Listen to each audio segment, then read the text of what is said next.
If you've ever wanted to know how to make glitter and epoxy tumblers, but you have no idea where to start, keep on watching. I'm Alex with DIY Alex. And I'm Kate with Kate Boyle Crafts. And we are collaborating to bring you a magical series on DIY epoxy tumblers start to finish. Collectively, we have over 3 whopping years of experience of doing epoxy tumblers and other epoxy crafts. Yeah, we do. So we're going to show you a series to answer all of your basic questions. So we're going to start with how to prep a tumbler. Then we're going to show you 2 different ways to glitter a tumbler. Then we're going to make a great video that answers all your questions on how to epoxy a tumbler, followed by how to finish a tumbler and clean it up so that it looks pretty and perfect to send away to customers or to give as a gift. Alrighty guys, next up is how to epoxy a tumbler for the full process. So we are back. We've let our glitter tumbler turn for about 4 hours. So we have done our little knuckle method here and make sure that it is ready to go. So I'm going to get my epoxy ready. So for this one, again, this is just my little cheat. I like to mark my milliliter here. So we have 20 milliliters total. 10 of part B and 10 of part A. And again, I like to start with part B. It just seems to make mixing a little bit easier for me. So we will just get these together. And then this is what you're going to call a flood coat. So this is what you're going to do before you are able to apply any decals. And this is basically what smooths the cup out to make sure that the decal can stick to the surface, because if you put it on right now, the glitter is really rough and the vinyl probably wouldn't be able to stick.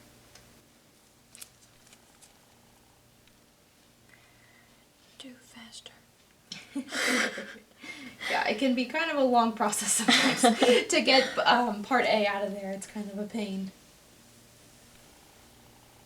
And Katie mentioned that she kind of swirls it around the cup to try to even out some of the part A on its own.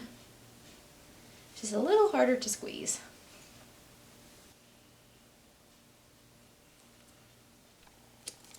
Okay. And then I again like to use a thicker popsicle stick.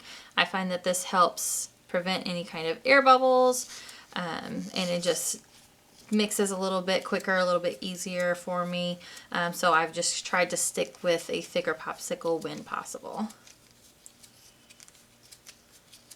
And then I'm going to hit it with the heat gun just for a second on the top and bottom here in just a moment.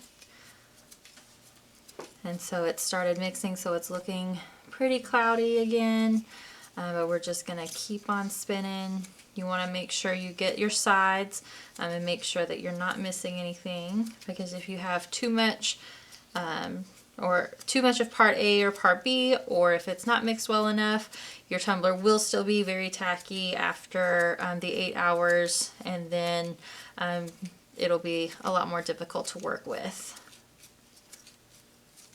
Yeah, that's a good point, Katie, because a lot of people struggle where their epoxy basically just never cures. And that's because they weren't using a method that their part A and part B weren't even enough, so they got too much of one or the other, and it just never cures. So that's why we highly recommend the medicine cups. You can get them, seriously guys, super, super cheap. They might be like $2 for like 100 on Amazon. You can also sometimes get them on medical websites and places like that for like, I think I got mine for $1 for 100, so I bought like 5 at once, and a box of gloves for like $13 for like 100 gloves. So it's a lot of supplies, and you want to make sure that you have plenty on hand, because if you start getting into this stuff, it doesn't cost a lot for this part anyway, and you always want to make sure you have enough supplies to make sure that you're doing an accurate job, because you can go ahead and slap it on there unevenly, but it's not going to do you any good if you end up having to do it again.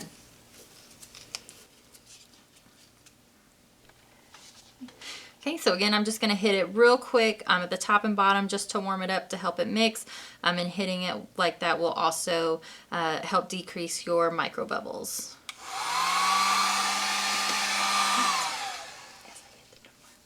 Okay. So and again, as it's mixed, you will be able to see that it then turns clear rather than that cloudy that it had before. So it needs just another minute or two. You can tell because it's starting to get clear, but still a little bit on the cloudy side. If you pick some up on your popsicle stick, you can usually tell really well whether it's clear or not, because you can kind of tell whether you can see the popsicle stick through it or not. Yes. Or if you can't, it's still cloudy.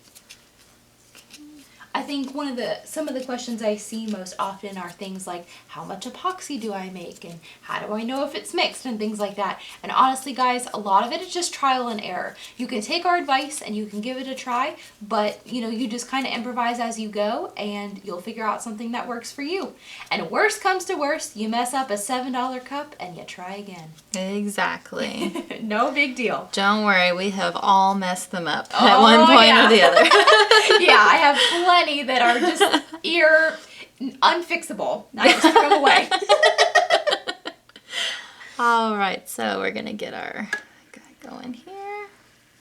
Okay, and again, you always want to make sure that your tumbler is even, because if it tilts too far one way or the other, your epoxy will start pooling, and then one side will have more than the other. It will be uneven. So you want to make sure that your tumbler is level when applying, especially a flood coat, but you always want to try to make sure that it is as level as possible throughout the entire process. Okay. And then we just kind of pour it on. And with the flood coat, since you're adding so much, you want to try to be mindful. It tries to escape from you. So you want to just make sure you catch it before it falls, just so that way you're not wasting any.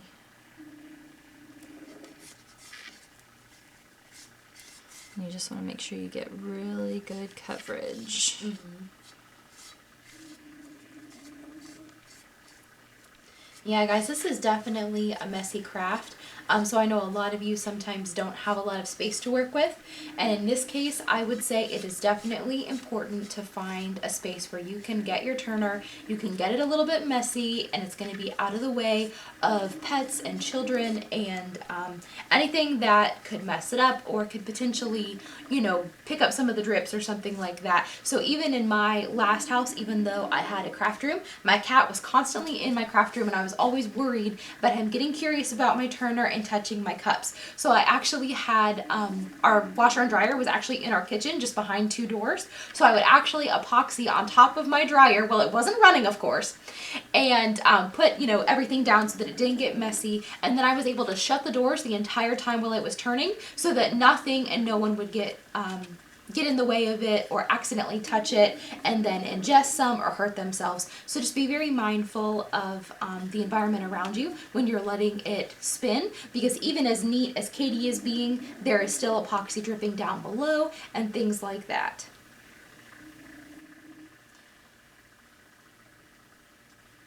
And you always want to make sure to kind of get your rims, pay a little more attention to them, make sure they have some extra epoxy on there, because the rims are the most difficult part of getting nice and smooth. They are something that people tend to struggle with a lot, and I definitely struggled. And there are just different things that after a while I was able to figure out what worked for me, and that's what I want to show you guys is what's worked for me, and hopefully it will be able to help some of you as well. So Katie, what is it that you would say that makes the rims rough? I'm gonna guess angle, just because the majority of this is a flat surface, whereas at the top, since that glitter is sitting on top of the epoxy, it is still kind of sticking up and everywhere. So with those harder angles there, I feel like it just has a little more difficult time, and since epoxy is a liquid until it cures, it's gonna do what liquids do, and it's gonna kind of slide off a little bit. That makes sense. Yeah, I've always found it tricky as well. I sometimes will take my fingers and dot a little epoxy around both the top and the bottom rim, and then run my finger, or like hold my finger in place and let it run all the way around. Oh, like so. This, yeah, I kind of dot it all the way around, and then I leave my finger there and kind of just let it smooth out. But guys, also remember that when you are applying epoxy, the pressure of your fingers is gonna either allow more or less epoxy to flow underneath them. So when you're pushing really hard, you're not allowing very much epoxy under your fingers. But when you have really light pressure, you're allowing the epoxy to be underneath and kind of stay there. So if you are holding your finger in one spot all the way around in a problem spot, make sure your pressure is very light.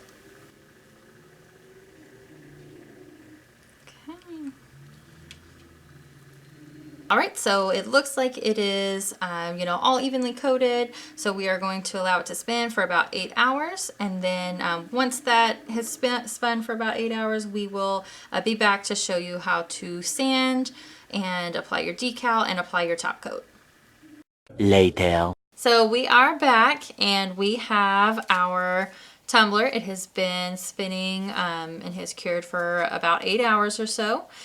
So now the next step to this is going to be sanding. We're going to sand out any rough spots that it may have, and we're going to wipe it down with some alcohol. We're going to apply our decal, and then we are going to put our final coat of epoxy on. So I usually like to start from the bottom, and we're just going to do kind of the same method as the prepping goes, just in small circles. And if you guys haven't seen that video yet, we will make sure to link that in the YouTube card above and in the description below. So we're just going to do some small circles and get it ready for the decal.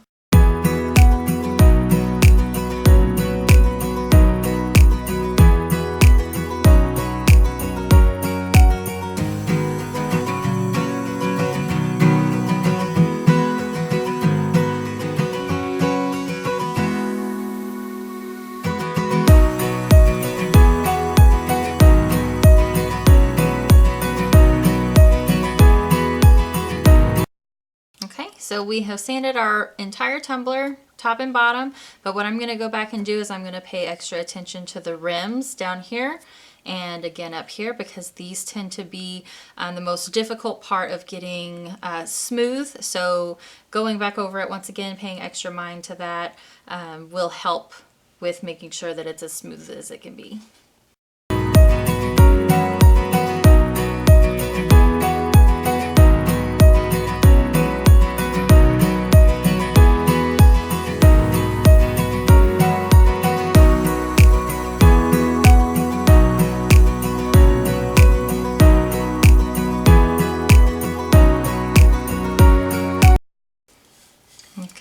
Is that still 220 grit sandpaper? Yes, it is still the same that we used whenever we were doing our prep. I just kind of try to stick to the same throughout the entire process. I've never really felt a need to change. Cool. Okay, so now that we have gone back over our rims, they're nice and smooth. So we are going to probably change our gloves real quick and wipe it down with some alcohol.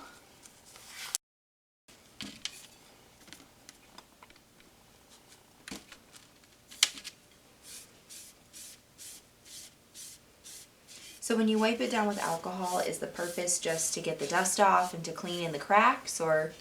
Yeah, pretty much. You know, and it's always a good idea to use alcohol since it is a cleanser. So that way it has a nice clean surface to work off of as well. You'll notice sometimes that when you're sanding, it feels like you're really messing up your tumbler and it's never going to be the same again. It makes it look like it's going to be cloudy and things like that. But when you add your next layer of epoxy, you'll really be surprised that the epoxy just goes right over it and makes it beautiful again.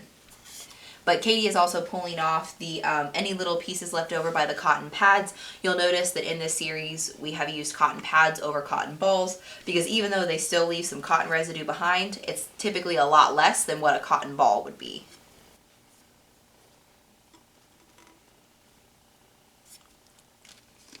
Okay, so we are going to now apply our decal. Now that is obviously personal preference as far as where you want it to be. And today we are going to use Styletech Glitter White, and we get it from 651 Vinyl, of course. So we already have our tape applied.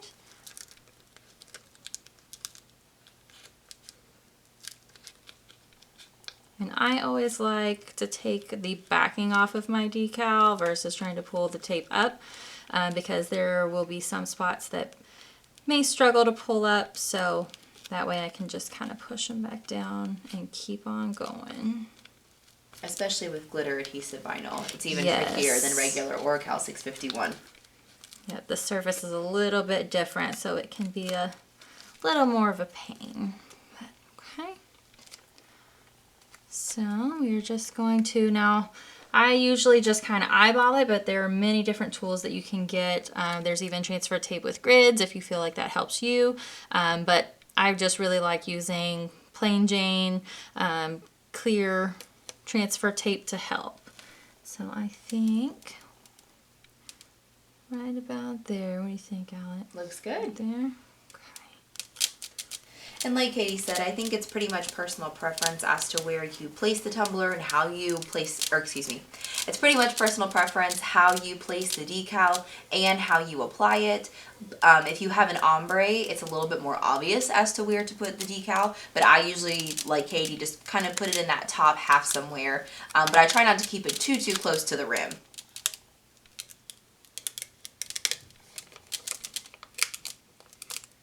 And as long as your epoxy is fully cured, you are just fine to apply the vinyl and transfer tape straight to the surface of the epoxy. You don't have to worry about it getting messed up as long as it really is fully cured. If your epoxy is still a little bit sticky or tacky, you probably want to wait until it's not tacky at all. After you apply the decal, it's time to put the final coat of epoxy on your tumbler. And guys, we just wanted to note for you real quick to always make sure that you take the proper safety precautions when using epoxy that you feel like you need to take. So every epoxy is a little bit different.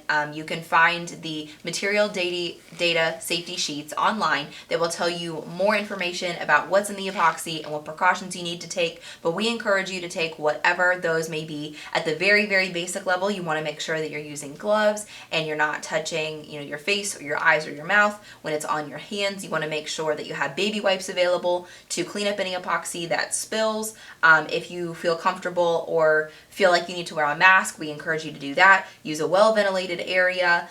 Just make sure that no children or pets can reach your epoxy while it is drying and curing, because if it gets on them, that could definitely be dangerous for them. So there's lots that we could say about epoxy safety, but we just highly encourage you to be as safe as you feel like you need to be. Alrighty, so we have our decal on and everything, so we are ready for the top coat of epoxy.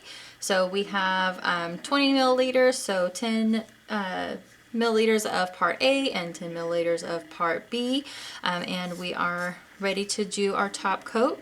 Okay.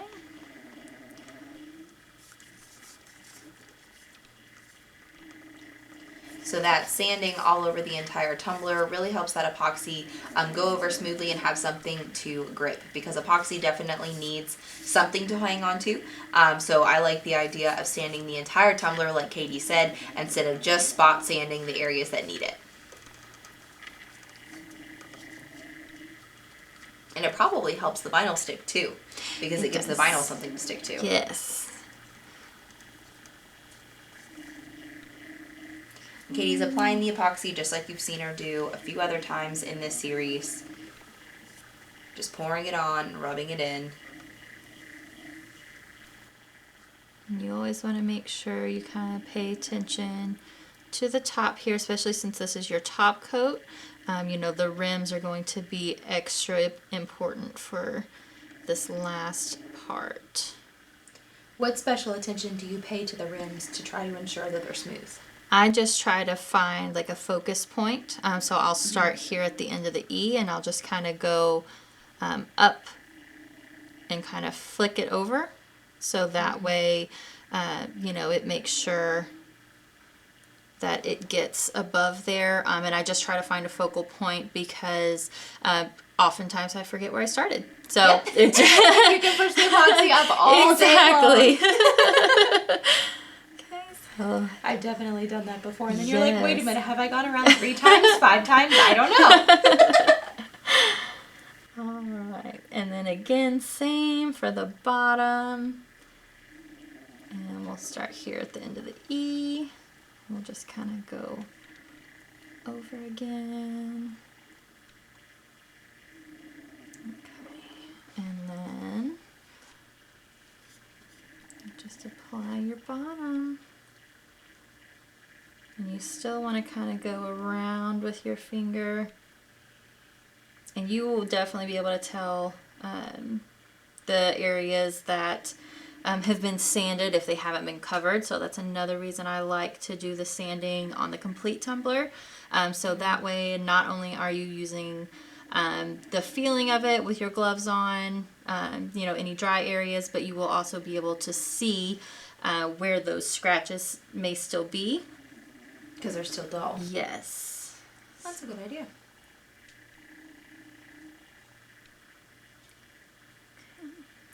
Is there such thing as too much epoxy on your top coat?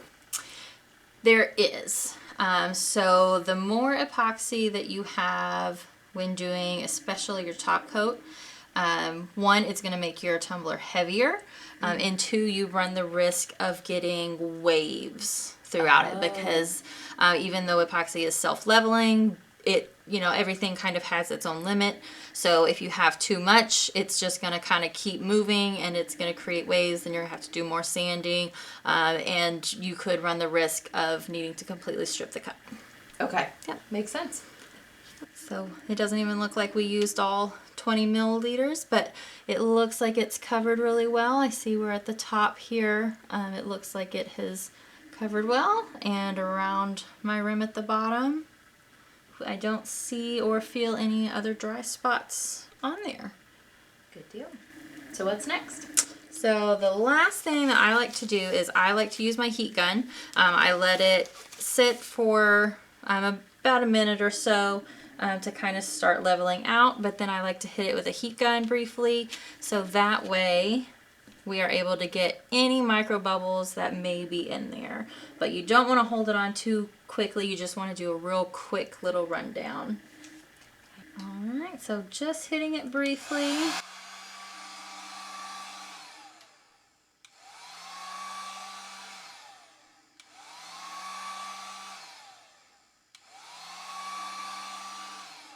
Okay, and then you just kind of do a brief inspection. Usually that quick little bit helps get any of the micro bubbles, so that way your final coat is nice and smooth. Okay. So how will we know when the cup is completely cured and ready to roll? So we are also going to be waiting about the 8 hours after we are finished applying the top coat. And then again, we'll do that same method where we want to just barely tap the bottom with your knuckle to make sure that it has cured completely, and then you will be able to go to the cleanup process. But if for whatever reason, if you've missed any spots or if it still feels a little bit rough, you are always able to go and do another light sanding and do another very thin coat on top of it. Good deal. And in our next video, we'll show you how to do the cleaning and finishing process for a tumbler. Whether you are giving it as a gift or selling it to a customer, you definitely want to take the step to clean it up and make it look nice and pretty before you give it away. If you enjoyed this video, make sure to give it a big thumbs up. And if you learned something in this video, be sure to tell us what you learned down below in the comments. Definitely. And if you want to see more epoxy and glitter crafts, make sure that you subscribe to both Kate Boyle Crafts and DIY Alex. We'll definitely link the other channel in the subscription below. We'll see you in the next episode. That's a wrap.